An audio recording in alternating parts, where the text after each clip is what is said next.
రాజకీయాల్లో బాగా నటించే మహానటి మోసరపల్లి షర్మిల వచ్చేసింది.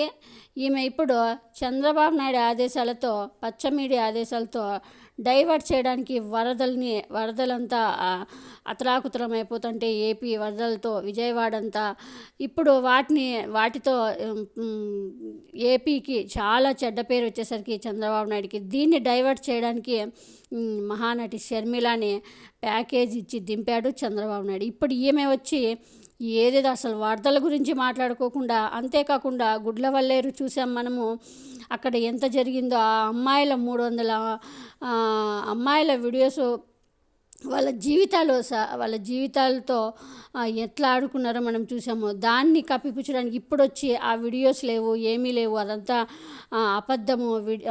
అంటే అమ్మాయిలు వచ్చి ఏ అమ్మాయినే వచ్చి బయటకు వచ్చి చెప్పిందా నా వీడియోలు బయటకు ఒక్క బుద్ధుండే గాడిద ఇది అసలు గాడిదని దీన్ని ఏ మెట్టుతో కొట్టాలి, ఏ చెప్పుతో కొట్టాలి. ఇది నిజంగా చాలా అసలు చెడబుట్టింది రాజశేఖర రెడ్డి, విజయమ్మ కంటే చెప్పుకోవాలి. ఇది ఒక ఆడదేనా అనిపిస్తుంది. ఏ అమ్మాయి అయినా బయటకు వచ్చి నా వీడియోస్ బయటకు వచ్చినాయని చెప్పుకుంటారా? ఆ అమ్మాయి జీవితం ఆ అమ్మాయి నాశనం చేసుకుంటుందా? దాన్ని సరే ఓకే, ఒకవేళ వీడియోస్ వచ్చిన ప్రభుత్వము అలా చెప్పుకోవడం సరే, అలా వీడియోస్ వాళ్ళు లేదు అని వాళ్ళకి భయం లేకోకుండా వాళ్ళకి ధైర్యం చెప్పేటట్లు హామీ ఇవ్వడంలో ఒక అర్థం ఉంది. అంతేకాని ఆల్రెడీ వాళ్ళు కెమెరాలు ఉన్నాయి, చూశారు, వాళ్ళు అన్నీ చూశారు, ల్యాప్టాప్లో వాళ్ళు వీడియోస్ కూడా చూశారు, చాలామంది వీడియోస్ చూశారు. చూసిన తర్వాతే ఆ అమ్మాయి కూడా ఒప్పుకుంది, కెమెరాలు పెట్టిన అమ్మాయి కూడా. అంత జరిగినాక కూడా లేదు అని అసలు ఇది ఆడదు వచ్చి బయటికి వచ్చి చెప్తుందంటే దీనికి రాజకీయం అంటే చెత్త రాజకీయం చేయడానికి వచ్చింది చంద్రబాబు నాయుడు.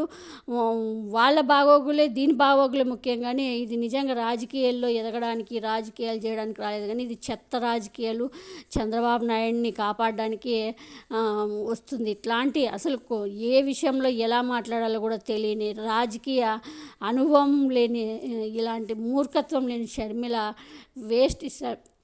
ఈమె ఇప్పుడు డైవర్ట్ చేయడానికి వరదల గురించి అంతేకాకుండా స్టీల్ ప్లాంట్ గురించి మాట్లాడుతుంది. కడప స్టీల్ ప్లాంట్ ఇప్పుడున్న పరిస్థితుల్లో కడప స్టీల్ ప్లాంట్ గురించి మాట్లాడతారు. వరదలతో జనాలడ అన్నము నీళ్లు ఏమీ లేక, సహాయం లేక అల్లాడుతుంటే కాంగ్రెస్ తరపు నుంచి ఏం చేస్తుందో చెప్పుకోకుండా ఇప్పుడు వచ్చి స్టీల్ ప్లాంట్ అంటుంది. అంతేకాకుండా ఆమె ఎవరో నటి గురించి మాట్లాడడానికి వస్తుంది. ఆమెకి ఏదైనా ప్రాబ్లం ఉంటే కోర్టులో వేసుకుంటుంది, కోర్టులో కేసు వేసుకొని ఆమె దాన్ని ఆమె పోరాడుతుంది.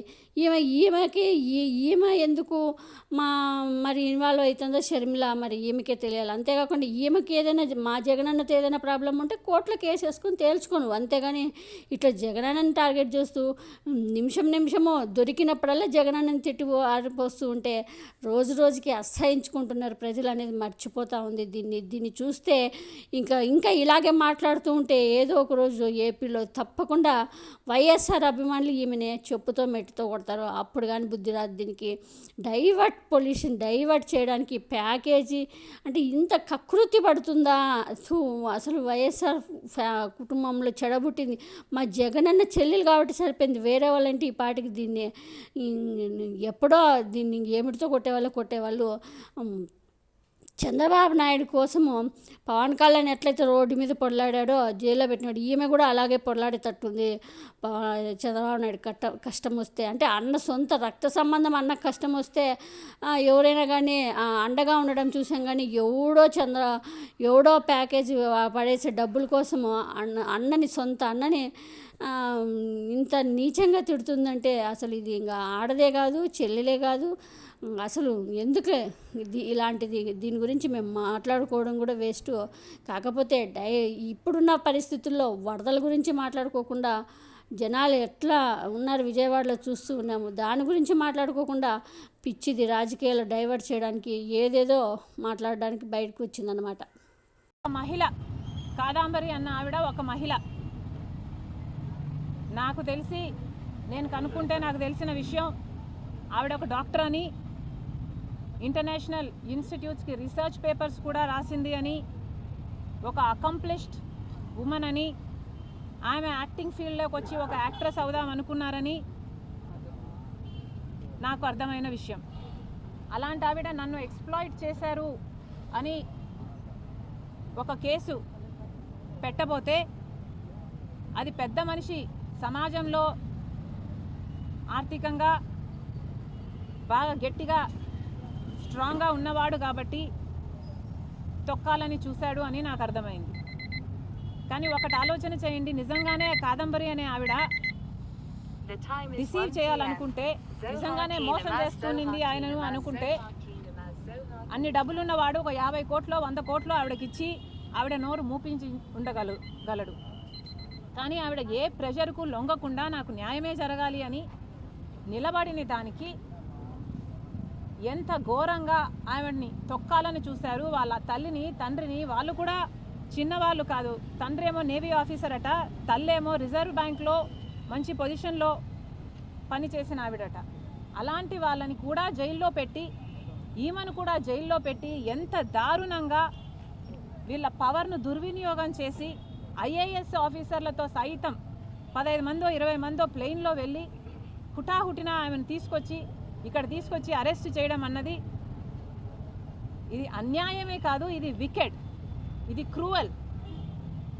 నన్నే గనక తనొచ్చి సాయం చేయమని కోరమంటే, కొట్లాడమంటే తప్పకుండా కొట్లాడతాం అన్ మై పర్సనల్ కెపాసిటీ. ఎందుకంటే తనకు అన్యాయం జరిగింది అని స్పష్టంగా అర్థమవుతుంది కాబట్టి.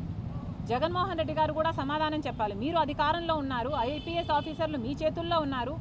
మరి అలాంటప్పుడు మీకు తెలియకుండానే మీ ఆఫీసర్లు సజ్జన్ జిందాల్కు సాయం చేయబోయారా? సజ్జన్ జిందాల్కు మీకు ఉన్న సాన్నిహిత్యం సంబంధం గురించి సజ్జన్ జిందాల్ గారే చెప్తున్నారు. మరి మీ ఫ్రెండ్ను కాపాడడానికి మీరు ఇంతగా దిగజారిపోతారు అని నేనైతే ఊహించలేదు.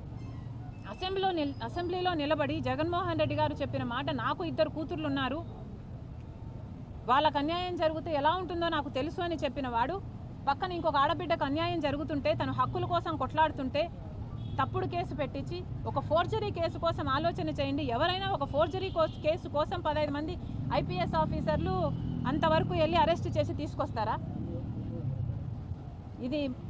దీని మీద ఎంక్వైరీ జరగాలి. జగన్మోహన్ రెడ్డి గారు కూడా సమాధానం చెప్పాలి. ఫేక్ న్యూస్ మాత్రమే అని, కెమెరాలు లేవు అని మాకు అర్థమైన విషయం. నిజంగానే కెమెరాలు లేవా, ఇది ఫేక్ న్యూసా అని మేము మల్టిపుల్ సోర్సెస్ నుంచి తెలుసుకోవడం జరిగింది. ఫేక్ న్యూసే కాబోలు అని మేము ఎందుకు అనుకుంటున్నాము అంటే, ఎందుకంటే 300 వీడియోలు పైగా రికార్డ్ అయ్యాయని చెప్పారు, కానీ ఒక్కటి కూడా బయటికి రాలేదు. ఒక అమ్మాయి కూడా నాది బయటకు వచ్చింది అని ఇంతవరకు చెప్పింది లేదు. కాబట్టి అంతా కల్పితమని, ఇది అయ్యుండకపోవచ్చు అన్నది మా భావన. పర్సనల్గా ఏ అమ్మాయి అయినా, ఏ మహిళ అయినా ఒక ట్రయల్ రూమ్లోకి వెళ్ళినా, ఒక బాత్రూంలో వెళ్ళినా ఫస్ట్ చూసుకునేది చుట్టుపక్కల ఏమైనా ఉన్నాయా అని. అలాంటిది ఒక కెమెరా ఉంటుందని, దాన్ని ఇంతమంది హాస్టల్లో ఉండి కూడా ఒక్కరు కూడా దాన్ని నోటీస్ చేస్తుండరు అని నేను అనుకోను. ఒకవేళ షవర్ లోపల ఇన్విజిబుల్గా పెట్టినా, షవర్లో నీళ్లు పడినప్పుడు అది బ్లర్ అయిపోతుంది, అది సాధ్యం కాకపోవచ్చు. ఇవన్నీ ఆలోచన చేసి అది ఫేక్ న్యూస్ మాత్రమే అనే నిర్ధారణకు మేము వచ్చాం. ఒకవేళ అది కాదు, నిజమే అని మీలో ఎవరైనా ఎస్టాబ్లిష్ చేయగలిగితే చెప్పండి. Congress party is willing to fight to any lengths for the rights of these girls to do justice to them.